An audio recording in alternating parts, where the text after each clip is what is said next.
বয়স বাড়ার সাথে সাথে আমাদের হাত থেকে পেন্সিল সরিয়ে দেওয়া হয় আর হাতে তুলে দেওয়া হয় কলম।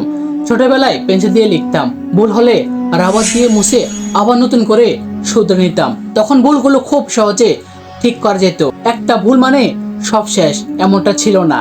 কিন্তু বয়স বাড়ার সঙ্গে সঙ্গে জীবনও আমাদের হাতে কলম ধরিয়ে দেয়, আর তখন একটা বাস্তবতা বুঝতে হয়, জীবনের পাতায় লেখা অনেক কিছু ভুল হলে রাবার দিয়ে মুছে ফেলা যায় না।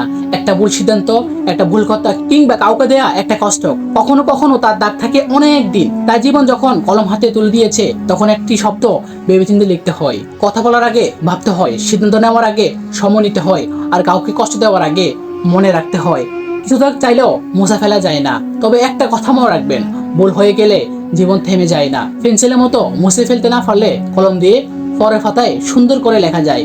অতীত বদলানো সম্ভব নয়, কিন্তু ভবিষ্যতের পাতাগুলো এখনো আমাদের হাতে। তাই ভুল থেকে শিক্ষা নিন, জীবনকে বদলান, আর জীবনের বাকি পাতাগুলো এমনভাবে লিখুন যেন একদিন পিছনে ফিরে নিজের উপর আফসোস করতে না হয়।